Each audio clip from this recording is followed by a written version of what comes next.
After so many years, hounded by hatred and trapped by fear, I'm in a box. I've got no place to go. If I follow my mind, I know I slaughter my own. Help me, I'm the prisoner. Won't you hear my plea? I need somebody, yeah, to listen to me. I beg you, brothers and sisters, I'm counting on you, yeah.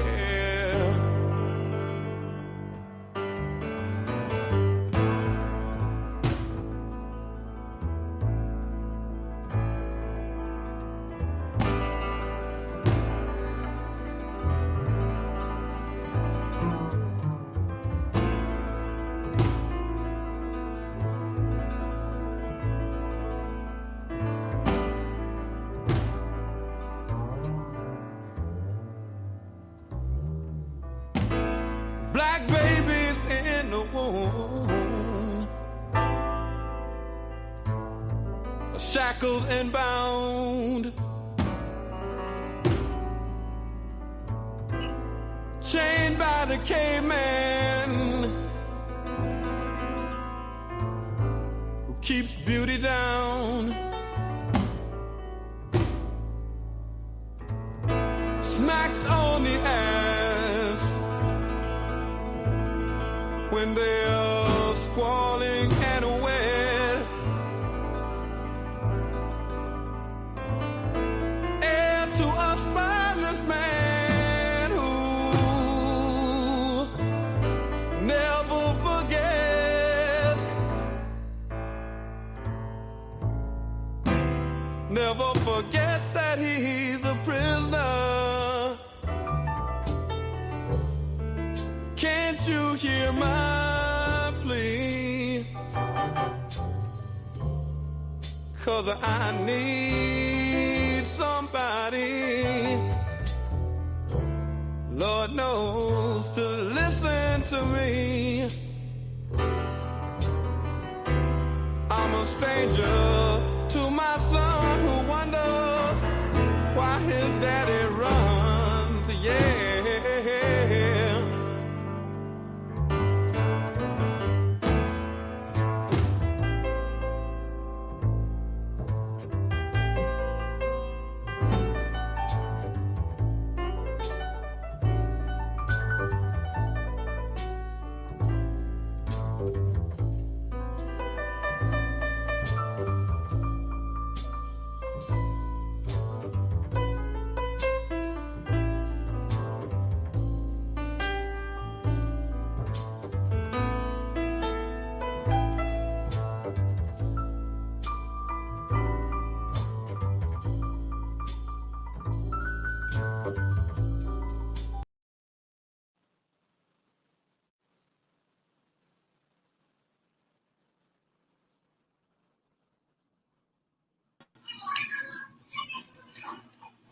Peace and love, family. You on? Peace, peace, resurrect. Can you hear me? Yes, loud and clear, man. We on, man. I just want to let the people know, peace and love, family. Welcome to the NEPPC podcast, or rather the NEPPC show. I'm Brother Frank, and usually I'm with my brother Abdul Haq Islam, former political prisoner. But unfortunately, today he had some other things he had to do. But, the show must go on. And I'm with my brother Corey of Holla to let the people know the history of Holla, who you are, and, why is housing important, and let them know the struggle that Hala has been having around housing, and how that's connected to the history of our people fighting for decent housing. Because that was one of the points in the 10-point program that the Black Panthers had when they talked about we have right to decent housing. Peace, peace, Resurrect. What's up, good brother? Peace, everybody. My name is Corey. I'm one of the organizers with Hala Lives Link All Together. We are a formation that was started in prison following the Attica Rebellion and the development of the 1970 prison rights movement, particularly thinking about the Greenhaven think tank, Eddie Ellis, Larry Lukman White, Hassan Gell. They build youth programs to train and resurrect young people in prison who came into prison really as people who minds, and spirits, was attacked by institutional racism and attacked from the state, and have internalized that and was unleashing that kind of energy on our own selves and our own communities. And they created a program inside prison to not only, remind us and teach us our responsibility to be assets to our community, but to also go back to our communities and fight against the institutions and the factors that attack our community as well. Hala started this formation in the early 2000s. Right now, we came out of prison in 2009, 2010, 2011. I work mostly focused on fighting against the war, fighting against systematic oppression, generational oppression that lands in our internal community, particularly with a focus on young people. And we do that through spiritual development, through youth organizing, and family building. And the issue of housing, the issue of being displaced, that's a long story in African people's relationship to this place that we call the United Snakes of America. A lot of our ancestors and people were displaced when we was brought to this land over here. And that story, has many different iterations. Some people call it gentrification. Some people call it redlining, right? But the forced migration, the great migration, the forced migration. So there's a long legacy, and we still are in that pain, in the wounds of generational displacement, right? And when we think about our Black liberation movement, our Black liberation tradition, right? Our tradition who always have fought back against the state, who never was cool with being displaced. We have always built strategies against the state and with our communities to talk about the importance of not being displaced. And those people, whether they was Ida B. Wells, whether it was Harriet Tubman, whether they was Nat Turner, whether they was Afeni Shakur in the 70s and Lumumba Shakur in the 70s working with housing in the Bronx, connected to the Panthers 21, the state always attack our community leaders, our community spirit that's trying to stand up for liberation, trying to fight against colonization, enslavement, imperialism, displacement, forced migration, gentrification. So the struggle continues. It's a long, ongoing struggle. Recently, in April, Hala was occupying the historical building on 135th Street in Harlem, where Queen Mother Moore laid her roots at, Ella Baker laid her roots at, the Harlem Renaissance, Jackie Robinson, James Baldwin. And for us, more importantly, for us, those are all important. Our legacy is directly connected through all that, through Eddie Ellis, the non-traditional approach, Larry Lukman White, the prison rights movement, right? So Eddie Ellis, the Revolutionary Action Movement, SNCC, Queen Mother Moore, a lot of organizers in Harlem, 66, 65, 67 was working in 135th Street at the old YMCA, and they started the original Black Panther Party, the second iteration of it coming from Alabama. And Hala through the spirit, we was able to come in contact with the building many generations later. And for two years, we was doing program out the building. Street cleanups, serving the young people, passing out food, teaching about the history of the block. All of this is community-specific programs. We ain't asking people to sign up for nothing. We ain't asking people to pay for nothing. We just trying to serve the community. We built a lot of relationships on the block. And then this slum landlord seeing us building community, seeing us picking up vibes, seeing us getting energy, and wanted to capitalize off our community struggles, wanted to turn that into capitalism. And he evicted us, locked the doors, locked us out, locked our property. After we had an MOU, after we established relationships in the community, and we fighting that struggle. We try to do, many tactics. We got an open statement that at some point in the conversation, I would love to read the open statement. But that's some of the struggles that we went through. And that's some of the struggles that our struggles been going through. And this is related to community-specific programming, like I said, that Afeni Shakur, the Panthers 21, Jesse Gray, the Revolutionary Action Movement, SNCC, many of our organizers in Harlem, when we talked about community control over police, right? We want the power to come from the people. People should have self-determination around what kind of housing conditions, what kind of educational conditions we being lived in, right? And we also understand that these institutions in our community are part of the institution, but a part of the state violence. Not only do they not serve us, they cause violence to our communities. They unhouse us. They miseducate us. And a lot of our political prisoners or people from the 60s and 70s who became prisoners of war or who was a part of that movement of supporting political prisoners, they taught us about community empowerment. They taught us about community struggles, of how we do community struggles over our housings. How do we build tenant formations? We still got residues of some of those community projects in the Bronx, in Harlem, right? And those people also got attacked, like many of our other leaders, because they were disrupting the hegemony of this empire, and they was raising the contradictions of this empire, and they was teaching the communities, and those things get attacked by the state. So shout out to all of our political prisoners, all of our prisoners of war, and all of our people behind bars. And I close by saying a lot of our political prisoners and prisoners behind bars and prisoners of war and just family behind bars, they family live in our neighborhoods. Yes, sir. They daughters go to these schools, they children, they wives, right? We live in these, we the ones be in this house. This is why Dr. Mutulu Shakur, rest in peace, our ancestor. This is why Dr. Mutulu Shakur was doing his work. He seen what happened to his mother.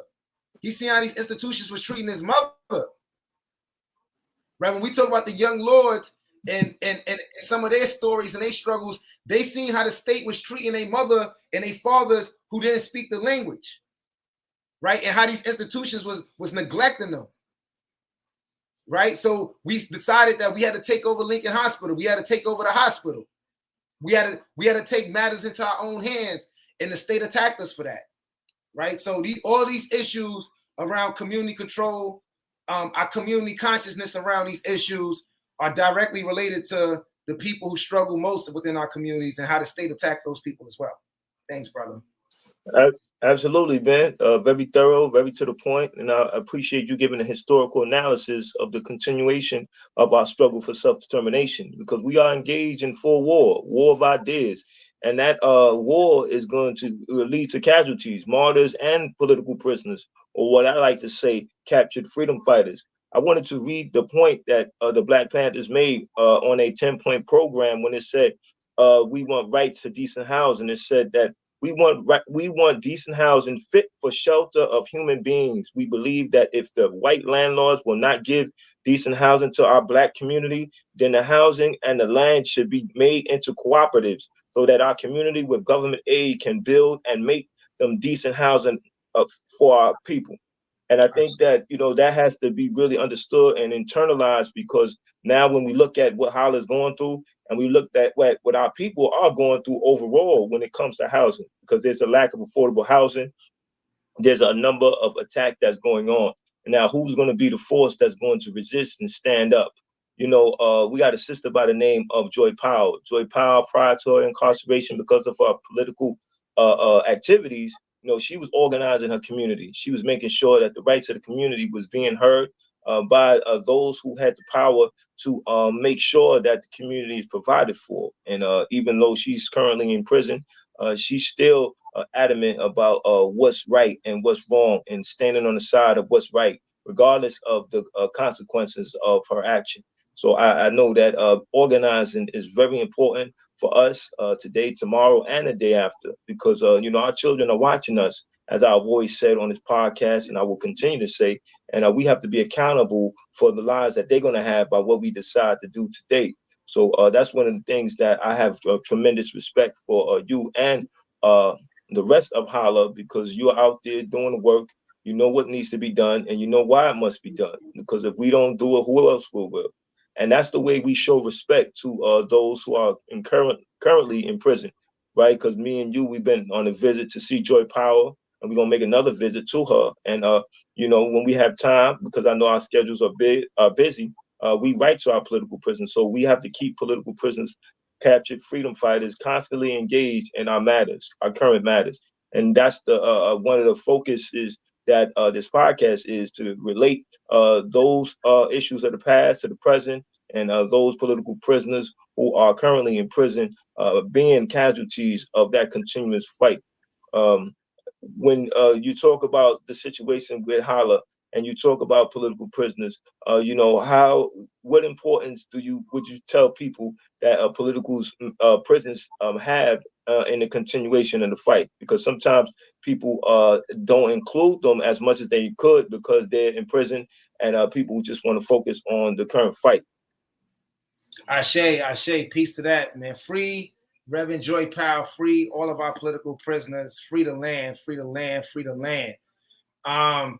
Nah, that's a beautiful question, man. Like I was saying, going back to Afeni Shakur. What did you want? I'm on the phone. I want to interview. Going back to ancestor Lumumba Shakur, and going back to the Panthers 21, which connect to Baba Sekou, Daruba, many people who were doing community-specific work that got attacked. I think what is critical to understand is that the state want to keep us quiet. The state, you know, I'm glad you read the 10-point program, because the Black Panther Party was really important because they were speaking the truth out in public. I was just talking to one of our elders yesterday, Mama Dr. Cleo Silvers from the Black Panther Party and the Young Lords, and she was talking about how it was important for them to be in the streets every day and let people know why they are in the streets and why they are in the streets for them, for their people, right? And I think it's critical right now with, like you said, with so many of us being unhoused. The homelessness issue is growing every day, particularly in New York, but all across the country. A lot of our housing policies that have somewhat protected us with low income and gave us some shelter was the work of the 60s and the 70s that a lot of the political prisoners did. And what the policymakers are doing today and have been doing since the 60s and 70s have been undoing those policies. And right now we're in a moment where a lot of those undoing of those policies and that work, that community-specific work of talking to people on the streets, you know, because New York, I was talking to another one of our elders, Mama Bibi, once again, who's connected to political prisoner work, was talking about how New York historically has one of the most important and powerful tenant strike movements, right? And that the community really took over housing issues, and a lot of lessons across the country and across the world come from the work that happened in New York. So we always got to study that work, and that work is connected to political prisoners. That's speaking the truth. That's bringing community empowerment. That's honoring the work of the people that got attacked. That's trying to get them free from prison. That's writing to people in prison who was doing that work. and asking them questions, talking about learned lessons, building strategies, right? That's also talking to former political prisoners who are home now, still doing the work, still in the community, getting connected to them, asking them, what did you do in the 60s and 70s? How did you build those relationships with the community? How did y'all build tenant stripes? What lessons learned from the work that y'all did in the 60s and 70s and the 80s, and what you see happening now? What advice would you give us right now? Right? How do we add our elders? Because it's not just our political prisoners that's still locked up. It's a lot of our former political prisoners who are home in our communities now that we are not engaging with as well. And for us as individual people in our neighborhoods, where we're getting miseducated, we being unhoused, we being brutally policed and killed by the armed agents of the state. You know, we got to gain our courage to speak up. And we look to our political prisoners. We look to our revolutionary leaders. We look to the people that got the courage to fight for us, to say the truth, right? They give us that inspiration to be like, nah, it's not cool that we living in a garbage can. It's not cool that our people are living in a garbage can, and we're going to talk about it. And we're going to do work around it, right? So that we could live better. So I think it's imperative that we talk to the Dr. Mama Cleo's Silvers, that we talk to the Reverend Joy Powells, who was doing important community work in the Rochester area. And we also learn how the state attack us when we talking the truth, right? Because the state is constantly making new political prisoners and prisoners of war every day. And it's important that we understand how we protect ourselves and how we continue to fortify our communities through relationship and through conversations and through relating to our legacy and to our institutional memory, to our elders, right? And to our elders' work. That's safety. That's how we get safe. That's how we build practices and consciousness and relationship using that institutional memory to make sure that we don't get tricked by the system, to make sure that we don't continue living in conditions and policies that don't serve us, right? So I think there's so many reasons. And lastly, I say once again, our former political prisoners and our political prisoners and prisoners of war, our captured freedom fighters, they come from our neighborhoods. They daughters, they families, they grandmas. You know, they was fighting for our schools, for our housing. You know, this is still our work. This is their family. This is our family that is going through this. So this is a long, protracted struggle, you know, and this is our responsibility to love our political prisoners, to love our family, to love ourselves. And we got to see ourselves as one. We got to see ourselves as the same people, and we can't be separated from our revolutionaries. And when they cage us from speaking the truth, we got to love each other even more. We got to figure out even more creative strategies to be in connection with each other and to honor the work of each other. Ashe. Ashe, absolutely, man. You said a key word. You said love, right?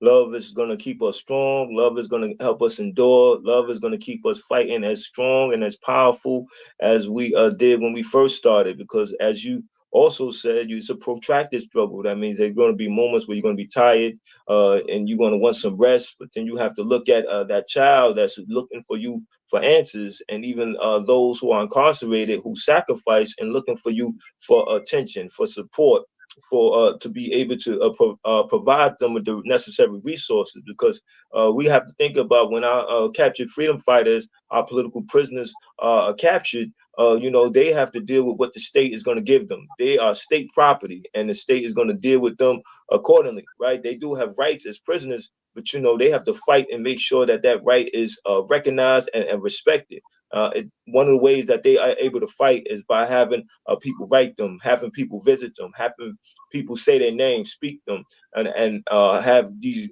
journalists write about them in articles. So, you know, if we have any journalists that are viewing, you know, take it upon yourself to write an article on a political prisoner.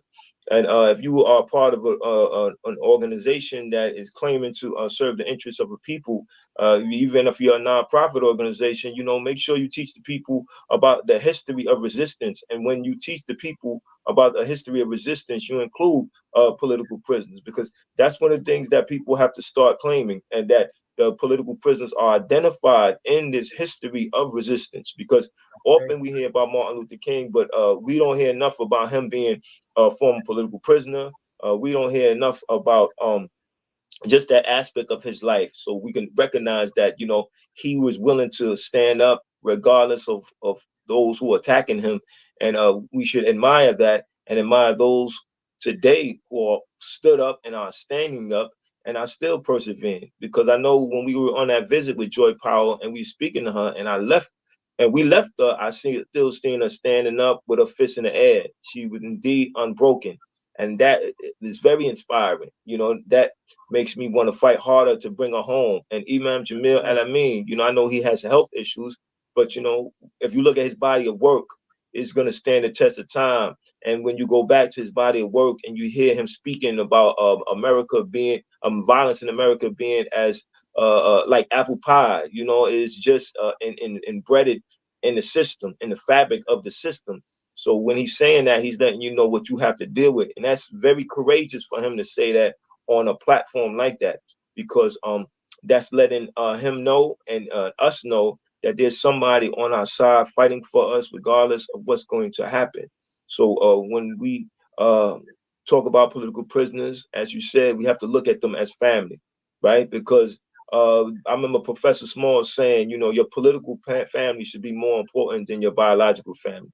I don't know how to answer that, but I do know that they're equally important to me. And so when my political family or my biological family call, I'm saying, all right, whose issue is most important at this time? And whoever's issue is most important, that's where I'm going to be. And that's the work that I'm going to do, because it's very discouraging if somebody decides that they're going to participate in organized political action and then they're neglected. And then they decide that, it's no longer for them. They're going to choose another avenue of life. We lost somebody. We could keep somebody engaged and involved, knowing that they are going to be provided for, that we're going to use our resources to make sure that they are right and they are kept safe. So that's another thing I respect about Holla, is that when you're giving a call, you there. When you tell me that you're going to show up, you're there, and you're a man of your word, and your organization are people of their word. So you are an example in our community of what we need to be and how committed we need to be when it comes to the attack on our community, because we got to stop being relaxed, right? We got to look at the stores we go to, and we are victims of food deserts, food apartheid. We got to look at our children's schools being unfunded, and the resources that they don't have that can take them to the next level. That's all forms of attacks. That's all form of violence.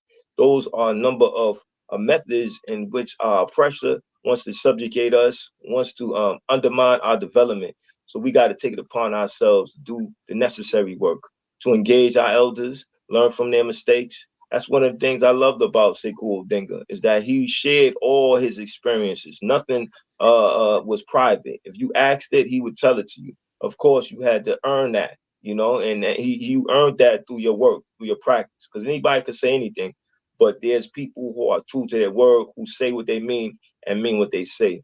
So I think that's very important that we understand who our political prisoners are and the work that we need to do. So, brother, I know we have about 3 more minutes. So I know you spoke about reading the statement. So you want to take that time to do that and let people know what's happening with Holla and what they can do to support your cause, or our cause, because you are of us. Now, the statement is long, so I'm not going to read it all, but I do want to just close out on some of it and just give some highlights from it, if that's okay. And no, not a problem, brother. Yeah. Just to echo what you're saying, shout out to that, and free all our political prisoners. Mumia, Kamal Siddiqui, Joy Powell, Jalil Al-Amin, and the list goes on. And it's important that we understand too that our political prisoners have been unhoused as well too. They have been snatched from our communities, right? And we need them to be housed back in our communities as well, too, right? We need them free. We need them out. And we understand in that unhousement, in that unhousing of our community, particularly our prisoners of war, our political prisoners, our captured freedom fighters, they are living in conditions that are genocidal. The foods that they being served, the medical treatment, right? So we got to also understand that the unhousing and the attack on our house and snatching of us, not only does it kill us in real time, it's generational. It's low intensity warfare that breaks us down over time as well, that we got to pay attention to. Another thing I want to highlight real quickly too is that a lot of our families are being evicted too, not just how, this ain't about holla. A lot of our personal families' rents are going up, being evicted. And a lot of this is being led historically by slum landlords. And a lot of them have connection to Palestine and the Israel conflict, the Zionist movement. So there's a lot of work to understand with housing, real estate, the Zionist movement, attack on Black communities. And it's really important for us to really get our current analysis up to date, right? Because it's not a one thing. It's, it ain't just a tenement issue. It's not just a cooperative economic issue. It's not just that we need our land back and we need land, right? It's all of those conversations and figuring out what's our programs and how we roll as a community with those things in mind too, and how we being attacked on all of those ways that unhouse us and keep us from decent living and survival and our birthright. And closing to get to the letter, this is a group of community-based organizations that were working at the old YMCA. So it's not just Holla. It's a coalition of us. And we say we are the 135th Street Black Legacy Successors, a coalition of grassroots community programs, and we have been illegally locked out of the commercial space of the historical Jackie Robinson YMCA at 181 West 135th Street, located in Central Harlem, by this slum landlord named John Basmanova, Basmanov.